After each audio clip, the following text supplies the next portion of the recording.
Meyerson with YOGAthletica in Los Angeles, California. Here today to learn how to do handstand to Tittibhasana, Firefly pose. Such a power move. I know that so many people want to know, how do I get from Firefly to handstand? That's where the real magic occurs. You're going to have to go to my Venmo channel for that, and you're lucky. The details are below. But for now, let's learn how to get from up to down, handstand into Tittibhasana. The key to this one, quite frankly, is just a shift in perspective. This is all about resisting gravity, as is every transition that goes from handstand down into an arm balance. So what does that mean? It means we have to stay up, up, up as long as possible, even though we know that our body is going down. So first move, take your hands like maybe about 6 to 9 inches away from the wall and kick up to the wall. Okay? Doesn't matter how you get there. Then place your tush on the wall, like you're sitting on the wall. Now, pressing strongly into the heels of your palms and looking sort of forward, spread your legs not too wide, a little wider than, say, your shoulders, and see if you can, pressing your hips into the wall, try to drop your legs about halfway down, but do not let your butt leave the wall. That's super key. And bring it up and come on down.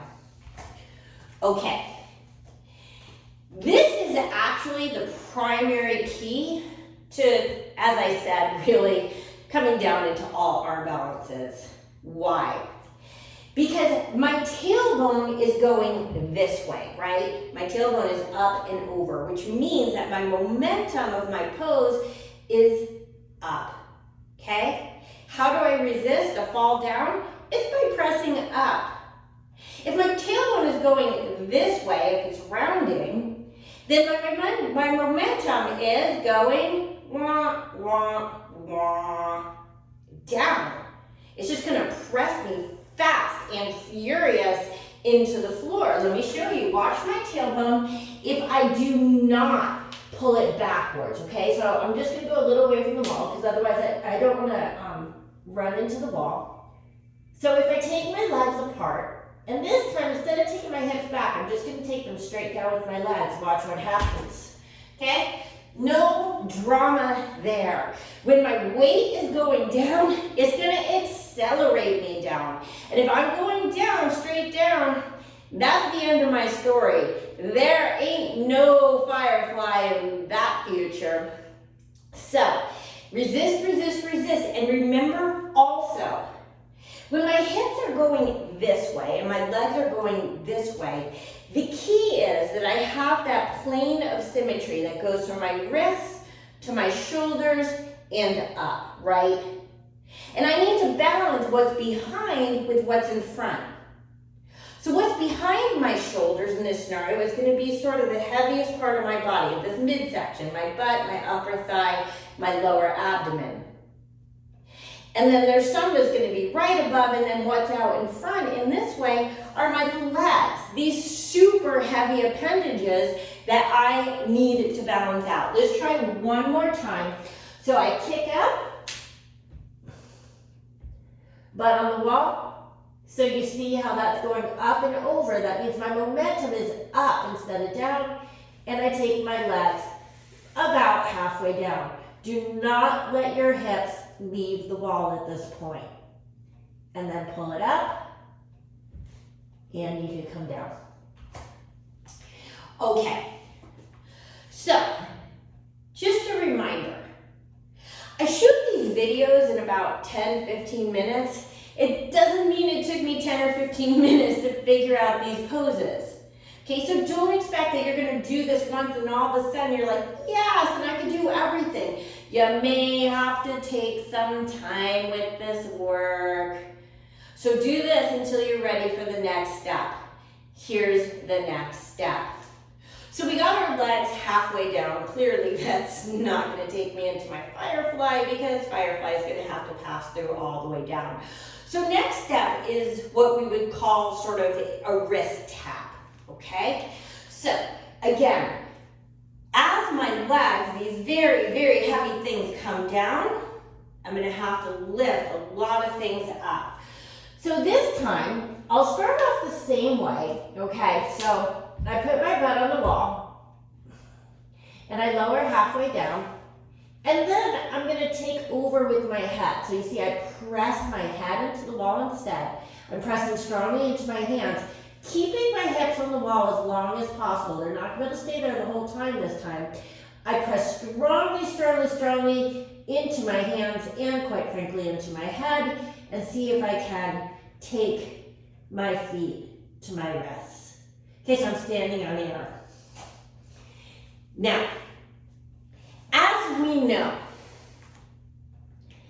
no matter what the question, the answer is core, core, core, core, core, core, core, core. So you can see that when I do that one, there's a ton of compression, right? I'm taking my thighs basically right to my chest. Why is this important? Because core is what sustains my pose. Now here's the problem. So many people think that core engagement only resides here. I see this all the time. People are trying and trying and trying to do these compression poses by rounding their spines. Now, if you've seen my Secret to All of Yoga video or videos, and I hope you have, you know that the secret to core is not in this move, okay? The power compression move comes from having the core engagement and being able to lift and extend out of it. That's what we're working on here. So as my legs come to my chest, what's going on with my hips? They're going back. And what's going on with my thoracic spine? Always in extension, okay? We're gonna keep that space nice and open. Let's try one more time that same thing. We kick up, butt on the wall, legs go out. It doesn't really matter if you split before or after. Go halfway down. Now press into your hands and press into your head and see if you can keep your hips up. Keep your shoulders in the back and down position, meaning shoulders pressing in and thighs towards your chest and balance. Now, I know this is gonna sound funny because it's sort of funny. A lot of times when people are doing like handstanding and arm balance things, they forget that their arms are involved. Like their arms are on the floor, but they're not working. You need to work your arms in these poses. You're gonna push as hard down as you can in order to what? Go up, right? We have that root and rebound action. The more I press down, the more I lift up, okay? So remember that in order to come down lightly into anything, we need to resist gravity. We need to fight the power, okay? How do I do that? Up with the hips, compress with the core, press like crazy into the arms. Now here's the thing, once you get to the wrist tap, you're almost there, but you won't be able to go any further with the wall behind you for obvious reasons. Your feet are gonna hit the wall. And so, we're coming off the wall, folks. If you can't already do handstand in the middle of the room, you got some work ahead of you, and I've got some videos for you. I've got like dozens of handstand videos to help you get powerful in the middle of the room, no matter where you're at. So check out my Handstand Mania playlist. It will get you to the middle of the room. But in the meantime, if you're still with me, let's turn around. Don't turn around, Okay, so the Kamisa's in town, Okay, so first, don't get me started on the singing. First we go up into our handstand, okay? Again, now I'm facing away from the wall, and it doesn't really matter how you get up. Whoops, I shouldn't talk so fast. Okay, so it's hips back, legs forward, arms pressed. Now I don't have a wall, but I'm gonna pretend I do, and my head is gonna basically press against that wall as I bring the feet down to my wrists. Again. Now, here's the challenge of going forward from there. At this point, your hips are gonna have to start to come down. They're gonna have no choice, okay? You can't get into a firefly with your hips vertical in the air. So what do we know about when the legs come down? Everything gets really, really heavy. But we're in luck. We've got the arms pressing to help stop us. We've got the core, right? That movement of the legs towards the core to help us. And our hips are still trying their darndest to lift up. Now here's the thing. If my hips are this high or lower, my legs are on the floor. Does that make sense? In order for my legs to be off the floor in any sort of handstand, my hips have to be higher than this point. Okay? Keep that in mind, because as soon as your hips go below that point, your feet are going to hit the floor. Remember also, you know, one of my favorite mathematical facts is diagonal lines hit the floor slower than vertical lines.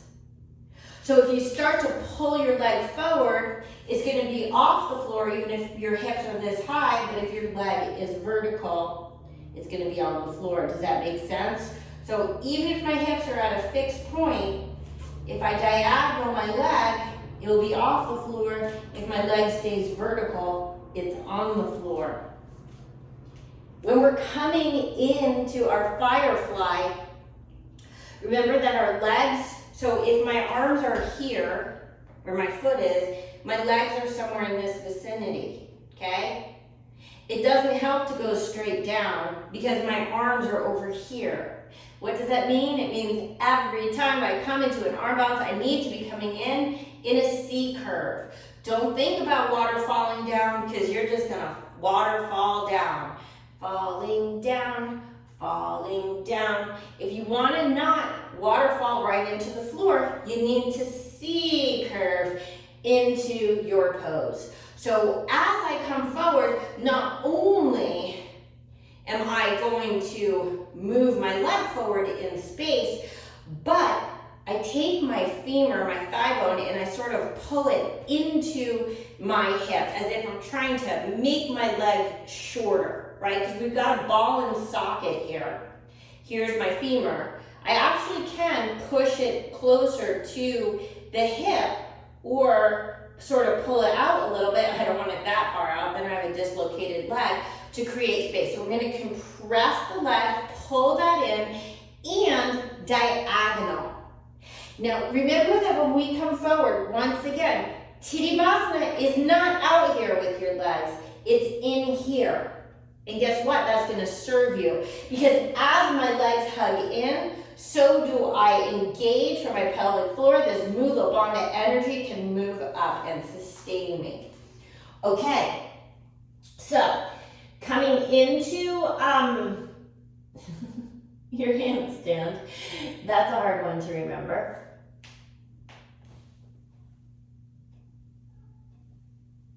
Okay, we're going to split our legs first this time. Put your butt back and your legs forward. And instead of going to the wrist tap, we need to go a little wider. So hips up, C curve in, press into your hands, and then fold from your hip to come into your pose. Now, what actually happened there, more than anything, is about my pelvic position. Okay? First it's tilted back. It stays tilted as long as possible, but then what does it do? It actually rounds and sort of swoops through around my body and through my arms. So I'm also going to sort of tilt it in on the way down because my Tittibhasana is more of a tilt in than a tilt out. So at some point, that needs to shift. So now just knowing that my arms are pressing like crazy, knowing that my core is compressing like crazy, my legs are very close, now just pay attention to the hip position.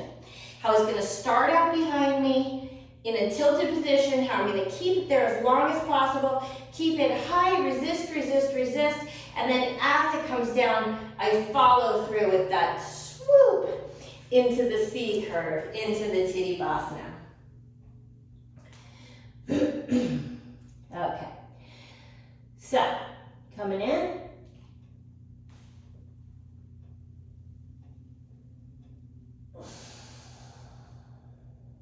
I'll split my legs, butt goes back, watch my hip position. As my legs come down, see how my hips are still pretty high. Now, also if you flex, it's gonna make it a little easier. And by the way, my legs are hugging into my arms, okay? They're not, as I've said like 10 times, they're not in a big split. They're actually actively hugging in. And that helps to support my, my arms, right? Because I'm giving them some tension from the outside. Now, the problem a lot of people do is they come in and as they go forward, their butt just goes down onto the floor. So, if that's happening to you, remember that heel of the palm is going to press you forward first of all, but also don't think about your legs going really high, okay? You want them to land higher than your elbow. I'm not talking about the landing, but the feet. If your legs go really high, your butt goes really low. So think more about like coming in from like an airplane, straight in on the landing, almost on a horizontal plane, okay? Last one. So I come in,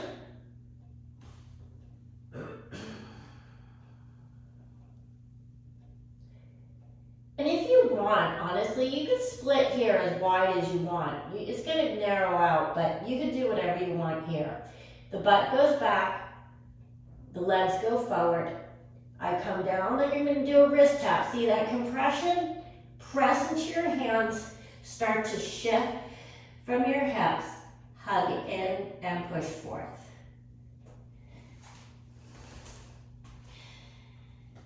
Folks, that's what I got for you today. Don't forget to check out my Vimeo channel. Why? Because here on YouTube, I teach you poses, which is awesome. But if you want a real yoga practice, you actually gotta practice yoga. My Vimeo channel is all full-length classes, and it will give you the strength, the flexibility, and of course, the balance that you need to get into any pose that you want to master. I also have a new subscription option here on YouTube. I'm uploading 2 videos a month. One is a short video under an hour. One is a long video over an hour. These are also full-length classes. So when you're ready to go next level, instead of just doing tricks, make sure to check out my classes, okay? And get ready for the next level. This is Shana Meyerson with YOGAthletica in Los Angeles, California, wishing you an awesome day.